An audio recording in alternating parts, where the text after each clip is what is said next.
ঠান্ডা, ঠান্ডা ওয়েদারে সবাই ঘুমাচ্ছে বাড়ির। আর আমি ঘুম থেকে উঠে পড়েছি রান্নাবান্না করব বলে। কারণ ফার্স্ট ঘুম থেকে ওঠার আগে আমি সকালে নাস্তাটা বানিয়ে নিই। হ্যালো এভরিওয়ান, আসসালামু আলাইকুম। সবাই কেমন আছেন? আল্লাহর রহমতে আমরা ভালো আছি। ঘুম থেকে উঠে আগে ব্রাশটা বের করে ব্রাশ করে নিই। ব্রাশটা করতে, করতে আমাদের বাহিরে টিউবওয়েলের উপরে চলে আসলাম। কারণ এই টিউবওয়েলের পানি দিয়ে আজ কিছুদিন আমরা রান্নাবান্না করছি। আমাদের টিউবওয়েলের পানি একদম আরকি বাজে হয়ে গিয়েছে। এইজন্য আমাদের টিউবওয়েলের পানি দিয়ে আমরা এখন কোনো কিছু রান্নাবান্না করছি না। এই তো পানি নিতে আসছি দেখি আমার মুখে একদম তেল, তেল করতেছে। ঘুম থেকে উঠে মুখটা মুছিয়ে নেই। একদমই মুখের যত্ন নেওয়া হয় না। ফারিস্তা সংসারে সব কাজ করতে, করতে নিজের প্রতি একদমই যত্ন নিতে পারি না। এই তো আমি ব্রাশ করা শেষ করে এক বালতি পানি নিয়ে এখন রান্নাঘরে আরকি রেখে দেবো। রান্নাঘরে নিয়ে যাচ্ছিলাম বালতি ভর্তি পানি আর একটু, একটু করে ভিডিও করতেছিলাম। ভাবলাম আজকে সকালে থেকে কি করি সেই ভিডিওটা আজকে আপনাদের সাথে শেয়ার করব। এই তো রান্নাঘর খুলে দেখি রান্নাঘরের কি অবস্থা। এগুলো এখন পরিষ্কার করে তারপরে চলে যাব রুমে। রুমের মধ্যে গিয়ে হাত মুখ মুছিয়ে এই তো আমার শ্বশুরকে আরকি ডাকতেছিলাম যে দরজাটা আব্বু খুলে দিন। কারণ এই রুমে সবকিছু এই রুম থেকে নিয়ে তারপরে আরকি রান্নাটা শুরু করতে হবে। এই তো দরজা খোলার পরে আমি রুম থেকে সবকিছু নিয়ে আরকি রান্নাঘরে চলে আসছি। রান্নাঘরে এসে আগে আমি চুলাটা আরকি ধরাই দিয়েছি।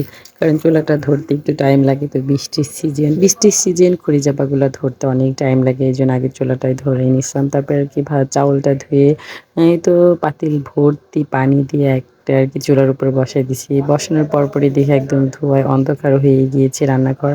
কিন্তু এদিকে ভাতটা চড়াই দেওয়ার পরে আমি এখন কাটাকাটি করে নিচ্ছিলাম। আলু, পিঁয়াজ আরকি সবকিছু ছুলে নিচ্ছিলাম। এদিকে পেঁয়াজ কাটতে গিয়ে তো আমার অবস্থা একদম টাইট। পেঁয়াজ কাটতে আমার অনেক কষ্ট হয়। তারপরেও করার কিছু নয়, পেঁয়াজগুলা কেটে আরকি এই সবকিছু রেখে দিচ্ছিলাম এক সাইডে।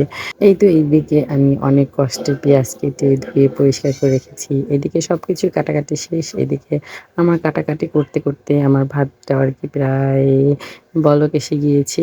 এইদিকে সব কাটাকাটি শেষ করে আমি আবার চলে আসছি ফিডার পরিষ্কার করতে। ফারিস্তার ফিডারটা পরিষ্কার করে রেখে দেবো। প্রত্যেকদিন ভাতটা চড়ানোর পরে কাটাকাটি শেষ করে আর যা কাজ থাকে আমি করে নিই। কারণ ফারিস্তা ঘুম থেকে উঠলে কি পরিমাণে যে ওরা বিরক্ত করে, ওই বিরক্তগুলা তো ভিডিওতে কখনো দেখাই না। দেখলে বুঝতে পারবেন। এইজন্য সকালে নাস্তা বানানোটা শেষ করে ওরা ঘুম থেকে উঠলে আমার অতটা কষ্ট হয় না। কষ্ট হয় না বলতে কি, তাও অনেক কষ্ট হয় ওদেরকে নিয়ে আমার। এই তো এদিকে আমি ফিডার পরিষ্কার করে রেখে দিয়েছিলাম। ওইদিকে আমার ভাতটাও হয়ে গিয়েছে। তারপরে আরকি রুটি বানানোর জন্য গরম পানি করে আমি আরকি রুটির আটাটা কেড়ে রেখেছি। রুটির সাথে তো আবার ভাজি লাগবে। এইজন্য আমি আলু ভাজিটা করতেছিলাম। আমাদের বাসায় আলু ভাজিটা আরকি পছন্দ করে রুটির সাথে খেতে। আর এখন তো সিজনাল না যে অনেক সবজি পাওয়া যায়। বেশি একটা সবজি পাওয়া যায় না, তো এইজন্য বেশিরভাগ সময় আমি আলু ভাজিটাই করি। এই তো আলু ভাজতে, ভাজতে আমি আরকি আটাটা ছেনে নিচ্ছিলাম। এইদিকে আমার আটা আরকি ছানা শেষ। আমি এখন রুটি বানানোর জন্য আরকি প্রসেসিং করব। এইদিকে রুটি বানানোর জন্য আমি আরকি সবগুলা একটা, একটা করে গোল, গোল শেপ করে নিচ্ছিলাম। এগুলা করে নিলে কি হয়, রুটি বানানো সহজ হয়। এই তো আমার আলু ভাজিটা শেষ ভাজা। এখন আমি এই তো গোল, গোল শেপ করে নিয়েছি সবগুলা। এখন একটা, একটা করে বানিয়ে আরকি রুটিটা সেঁকে নেব। এই তো আমি রুটি বানাচ্ছিলাম আর আমার শ্বশুর আসছে যে বাজার থেকে কি আনা লাগবে।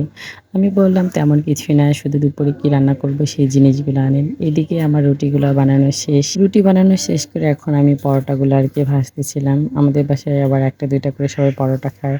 এজন্য প্রত্যেকদিনই আবার পরোটা ভাজতে হয়। পরোটা ভাজতে অনেক সময় লাগে, কিছু করার নেই। পরোটা ভাজতে, ভাজতে দেখি আমার ছেলেটা চলে আসছে। ঘুম থেকে উঠেই সরাসরি রান্নাঘরে চলে আসছে। সে জানে যে তার আম্মু এখানেই থাকে। এই তো ছেলে ওঠার পরে আমি আরকি চলে গিয়েছিলাম রান্নাঘর থেকে। এই তো পরে আমার শ্বশুর বাজার নিয়ে আসছে এইগুলা। ভিডিওটা আর বড় করব না। সবাই ভালো থাকবেন, সুস্থ থাকবেন। সকালে ঘুম থেকে উঠে কি করলাম সেই ভিডিওটা আজকে আপনাদের সাথে শেয়ার করলাম। যদি ভিডিওটা ভালো লাগে তাহলে সবাই লাইক, কমেন্ট, শেয়ার করে যাবেন আর আমাদের পেজটিকে ফলো দিয়ে পাশে থাকবেন। ইনশাআল্লাহ নেক্সট কোনো ভিডিওতে আপনাদের সাথে দেখা হবে। আল্লাহ হাফেজ।